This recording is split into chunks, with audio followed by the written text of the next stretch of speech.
नमस्कार साथियों, कैसे हैं आप सभी। उम्मीद करते हैं कि आप स्वस्थ होंगे, सुरक्षित होंगे, सुखी होंगे। जैसा कि हम किसी न किसी विषय को लेके बात करते हैं, चर्चा करते हैं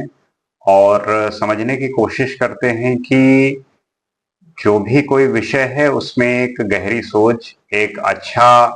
तर्क और उसकी जो जानकारी है वो सत्य हो और सही हो, जिसकी वजह से हमारे जो संवाद का स्तर है, जो लेवल है, उसमें इजाफा हो। क्योंकि जब सोसाइटी में एक कम्युनिकेशन का जो स्तर है उसमें अगर वो उच्चता प्राप्त करेगा, उच्चतम स्तर पर पहुंचेगा, तब हमारी जो समझ है, हमारा जो विवेक है, उसमें एक जो समाज में अच्छे समाज के निर्माण में जो हमारी भागीदारी है उसमें इजाफा होगा। और उससे जो है हम ये सीख सकेंगे कि हमें किन विषयों को लेके सेंसिटिव होना चाहिए और हमारा जो उस विषय के प्रति सोच है, समझ है, वो ध्यान रखने की बात है। तो आज हम समझेंगे कि जो हाई कोर्ट के जज हैं या कोई भी जज है तो उसको हटाने का क्या क्या प्रोसेस है। क्योंकि आजकल आप एक सुन रहे होंगे कि दिल्ली हाई कोर्ट के जो जज जस्टिस वर्मा थे, तो उनके घर में जो नोट मिले थे, तो उसके विषय को लेके काफी ज्यादा मिस काफी ज्यादा कॉम्प्लेक्स चीजें बनी हुई हैं और लोगों को ये नहीं समझ में आ रहा है कि अगर उनके घर में नोट मिली हैं और अगर वो धांधली करते हुए करप्शन में पकड़े गए हैं, तो फिर उनके खिलाफ क्यों नहीं कार्रवाई की जा रही है और क्यों नहीं उन पे सख्त कार्रवाई करके उन्हें जो है जेल में डाला जा रहा है। ये सभी का प्रश्न है। तो आज समझने की कोशिश करते हैं कि सुप्रीम कोर्ट, हाई कोर्ट, ये जो जज हैं उनको हटाने का क्या प्रोसेस है और उसका जो हमारे समाज के आम लोगों पे उसका प्रभाव पड़ता है। क्योंकि हम जुडिशियल सिस्टम को मानते हैं कि वो निष्पक्ष होगा और जो हमारे न्याय होंगे वो निष्पक्ष होंगे, जिससे हम एक सुंदर समाज की कल्पना कर सकते हैं या उसमें जी सकते हैं। तो जैसा कि जस्टिस वर्मा पे ये आरोप साबित हुआ कि उनके घर में नोट मिले और करप्शन उन्होंने किया, तो जब ये चीज मिली और दबाव बढ़ा, तब सुप्रीम कोर्ट ने जो है इस पे कार्रवाई करते हुए उन्होंने एक इंटरनल कमेटी बनाई। वही जज ने मिलकर सुप्रीम कोर्ट के थ्रू, तो सुप्रीम कोर्ट के उस समय जो है जो सीजीआई थे, चीफ जस्टिस ऑफ इंडिया थे, उन्होंने ये कमेटी बनाई 3 लोगों की और उन्होंने इसके बारे में पूरी इंफॉर्मेशन और कैसे क्या है सब जानने के लिए कमेटी बनाई। उन्होंने बनाया और उन्होंने पाया कि हाँ, ऐसा कुछ हुआ था और ये करप्शन की ही बात है, तो हमें जो है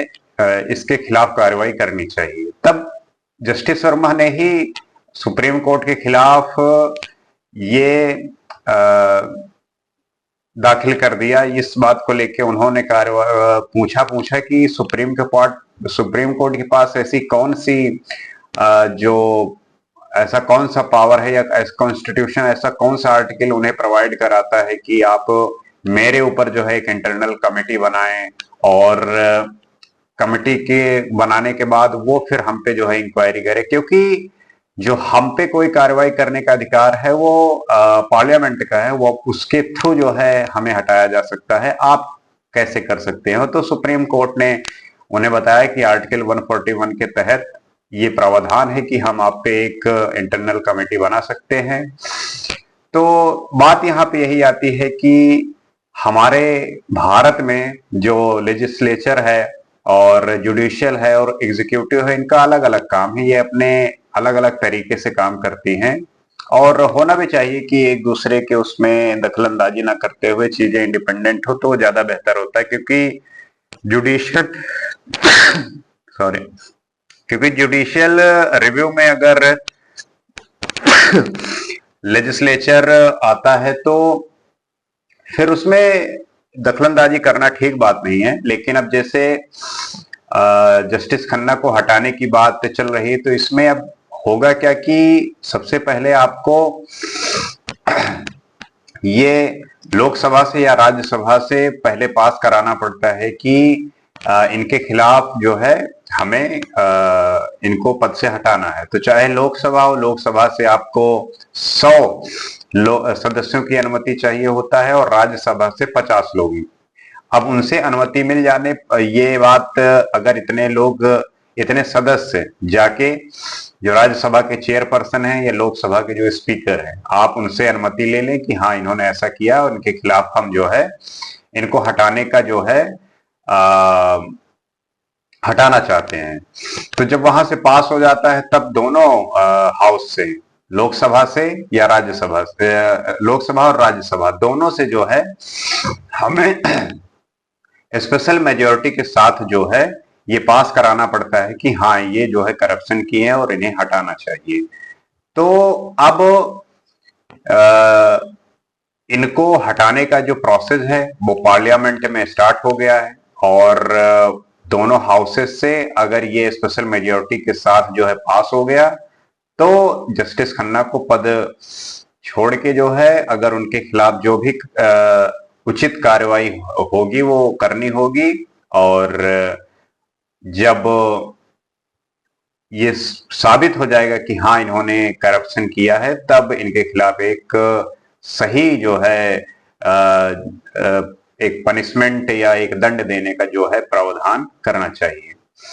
अब ये तो हो गया कि कोई जज जो है करप्शन किया और उसको हटाने का जो प्रोसेस है वो पार्लियामेंट के पास कैसे होता है, दोनों हाउसेस कैसे काम करती हैं और उनके सदस्यों की क्या भूमिका होती है, क्योंकि जज के हटाने का दो ही प्रावधान है कि एक उनकी एक इनकैपेसिटी हो और दूसरा मिसबिहेवियर हो। अब इन दो प्रावधान के तहत जो है इन्हें हटाया जाता है। तो अब ये बात तो हो गई कि कैसे हटाया जाता है, वो पार्लियामेंट के थ्रू जो है उन्हें अगर ये साबित हो गया और स्पेशल मेजोरिटी के साथ पास हो गया तो हट जाएंगे। लेकिन बात ये आती है कि अगर कोई हाई कोर्ट का जज इस तरीके से करप्शन में पकड़ा जाता है और जिस हम कोर्ट पर भरोसा करते हैं कि कुछ भी हो जाए, लोग कहते नहीं कि कोई भी बात हो जाती है तो कहते हैं कोर्ट में मिलेंगे, तो अगर हमारा कोर्ट ही इस चीज से नहीं बचा और इसमें करप्शन में लगा हुआ है तो फिर एक आम जनता का जो भरोसा है कोर्ट से, एक न्याय से, तो वो उठेगा और उसमें एक जो इस चीज को लेके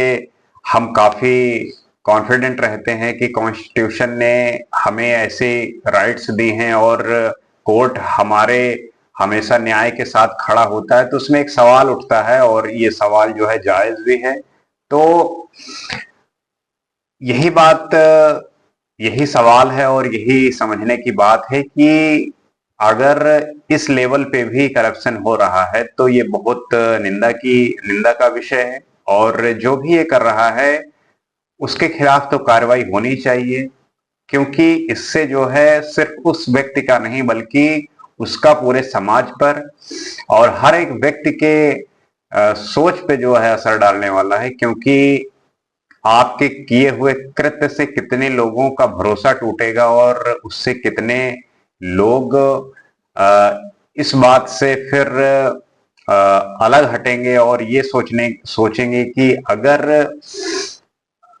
ऐसा हो रहा है तो फिर हम ऐसे समाज में जहां न्याय की बातें होती हैं, शांति की बातें होती हैं और चीजें बड़ी साफ होनी चाहिए, सत्य होनी चाहिए, जो कोर्ट हमें ये चीज प्रोवाइड कराता है, तो उसमें थोड़ा सा कलंक लगने वाली बात है और इसको थोड़ा ध्यान रखने वाली बात है, क्योंकि हमारा जो जुडिशियल रिव्यू है उसके प्रति जो हमारी सोच है वो हमेशा से यही रही है कि न्याय तो हमारे खिलाफ नहीं होगा, न्याय हमारे साथ होगा और इस न्याय की जो पुष्टि है वो हमारे जो जज हैं, जो सुप्रीम कोर्ट के, हाई कोर्ट के, इन्हीं पे टिका हुआ है। अगर ये इन सब चीजों को लेके सेंसिटिव हो और काफी ध्यान देने वाली बात है कि आपके डिसीजन का जो असर है वो एक बहुत मास लेवल पे लोगों पर पड़ने वाला है। तो ध्यान देने की बात है और समझने की बात है। तो आशा करते हैं कि बात समझे होंगे, और जो एक आपके अंदर इस बात को लेके डाउट है वो क्लियर हुआ होगा कि ये प्रोसेस कहाँ तक पहुंचा है और हटाने का क्या प्रोसेस है, और इसका जो प्रभाव है सोसाइटी पे वो कैसे पड़ता है, क्योंकि उन्हीं के द्वारा किए हुए कार्य का हम विश्लेषण करते हैं और समझने की कोशिश करते हैं। आशा करते हैं कि ये विषय समझ में आया होगा। इसी तरीके से नए विषय पे हम अगले वीडियो में बात करेंगे। आज के लिए इतना ही। नमस्कार।